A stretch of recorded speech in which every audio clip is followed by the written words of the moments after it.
Salam sejahtera saudara-saudara sebangsa dan setanah air, bertemu kembali di SS Channel. Kita melanjutkan pengenalan kita tentang Alkitab dan masih membahas kelompok kitab kenabian.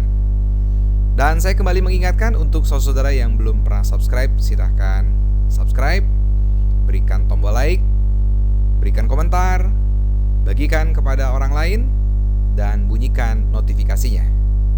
Langsung saja kita membahas kelompok kitab kenabian sesi yang kelima, Hagai, Zakaria, Maleaki. Kitab Hagai. Nama Hagai berasal dari nama Haggai yang berarti perayaan. Ia berkarya sebagai nabi sekitar tahun 520 sebelum Masehi, yaitu ketika orang-orang Yahudi telah dipulangkan dari Babel, yaitu tanah pembuangan mereka. Proses pemulangan ini secara bertahap dimulai sejak tahun 538 sebelum Masehi atas izin Raja Kores. Dilanjutkan pada zaman Raja Darius. Dalam proses ini ada sekitar 40.000 orang Yahudi yang dipulangkan beserta dengan gubernur Zerubabel yang dijadikan sebagai pemimpin bagi koloni Yahudi ini. Dan juga ada imam besar Yosua. Perlu diingat bahwa ini bukanlah Yosua pengganti Musa. Selanjutnya di tahun 522 sebelum Masehi, Raja Darius sendiri mendorong orang Yahudi untuk membangun kembali bait suci. 7 tahun kemudian, yaitu tepatnya tahun 515 sebelum Masehi, bait suci yang baru akhirnya selesai dibangun. Tetapi mengapa pembangunan itu berlangsung begitu lama?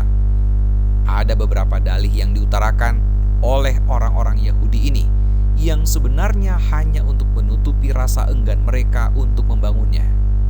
Karena mereka memang telah kehilangan rasa memiliki tanah nenek moyangnya.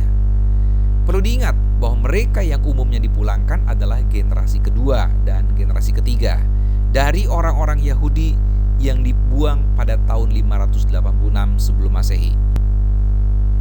Orang Yahudi di zaman Hagai begitu enggan membangun kembali bait suci.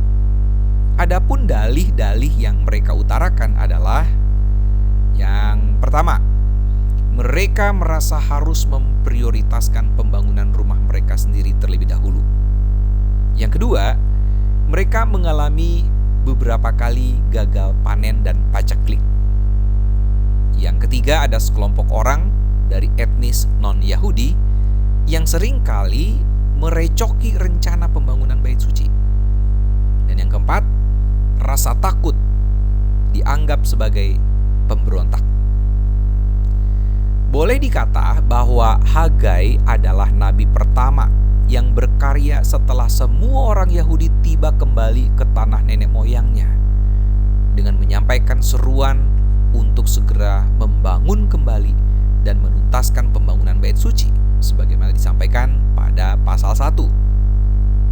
Dilanjutkan dengan ungkapan pengharapan bahwa Tuhan akan memberkati Yehuda di bawah kepemimpinan Zerubabel sebagaimana disampaikan pada pasal 2. Kitab Hagai ditulis oleh Hagai, rentang masa penulisan sekitar tahun 520 sampai 515 sebelum Masehi.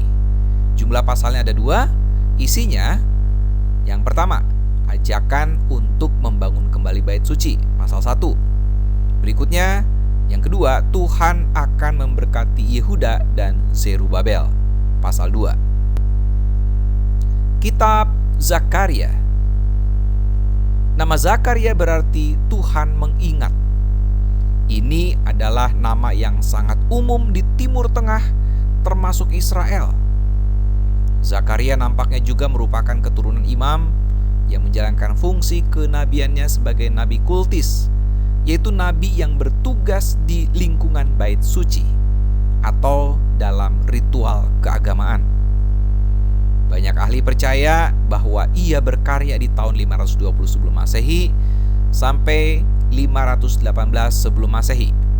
Artinya, ia hidup sejaman dengan nabi-nabi yang lainnya, misalnya Hagai.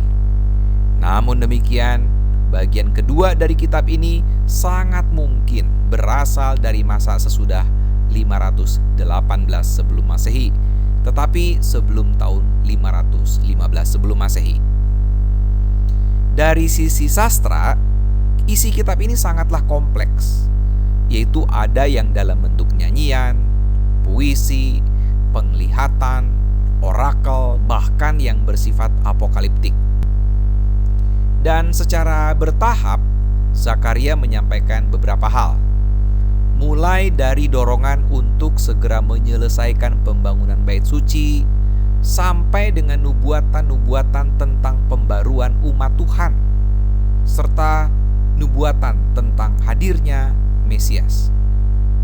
Nubuatan tentang Mesias inilah yang diyakini oleh orang Kristen sebagai nubuatan tentang Tuhan Yesus. Secara umum, kitab Zakaria ini bernuansa optimis, diiringi dengan kabar-kabar baik tentang kehidupan umat yang diperbarui. Penglihatan-penglihatan dan nubuatan yang disampaikan dalam kitab ini hendak menekankan tentang Allah yang begitu mengasihi dan berkenan untuk senantiasa membela umat. Bahkan Allah akan menghadirkan Mesias bagi umat. Kitab ini ditulis oleh Zakaria dalam rentang masa penulisan kira-kira tahun 518 sampai 515 sebelum Masehi. Jumlah pasalnya ada 14, isinya yang pertama, pasal 1 sampai 8, Zakaria bernubuat kepada penduduk Yehuda pada zaman Darius, Raja Persia. Yang kedua dari pasal 9 sampai 14, penglihatan-penglihatan tentang masa depan Israel. Kitab Maleaki, kitab terakhir dari Alkitab Perjanjian Lama. Banyak ahli percaya bahwa nama ini bukanlah nama diri atau nama seseorang, melainkan nama julukan. Nama ini satu akar kata dengan kata yang bermakna malaikat. Kata Maleaki berarti utusanku. Kitab ini sangat mungkin ditulis pada masa sekitar tahun 470 sebelum Masehi sampai 440 sebelum Masehi, yaitu sesudah pembangunan bait suci.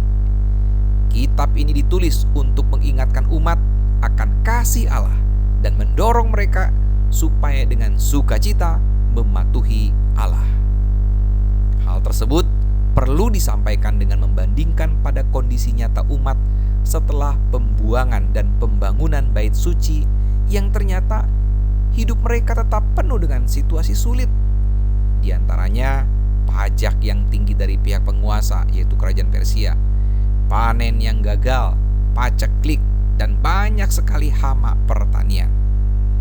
Pada salah satu bagian, kitab ini juga mengingatkan agar umat jangan sampai terjatuh pada kawin campur, sebagaimana terjadi terhadap saudara mereka di utara, yaitu Israel Utara. Sebab kawin campur ini akan dianggap kekejian oleh Allah dan akan mencemari kekudusan umat. Penulis kitab ini adalah Maleaki. Rentang masa penulisannya sekitar tahun 470 sampai 440 sebelum Masehi. Jumlah pasalnya ada 4. Isinya yang pertama dari pasal 1 ayat 1 sampai 5, yaitu tentang kasih Allah kepada umat. Yang kedua dari pasal 1 ayat 6 sampai pasal 2 ayat 16, tentang kenyataan yang terjadi bahwa para imam telah banyak yang menyeleweng dan ada banyak pelanggaran janji. Yang ketiga dari pasal 2 ayat 17 sampai pasal 4 ayat 6, yaitu tentang janji Allah menghukum kejahatan dan membalas kebaikan. Baiklah, sampai demikian video kali ini. Sampai jumpa di video selanjutnya.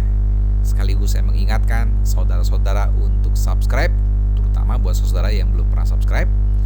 Berikan tombol like, berikan komentar, bagikan kepada teman-teman, dan jangan lupa juga untuk membunyikan lonceng notifikasinya. Salam persatuan, NKRI harga mati.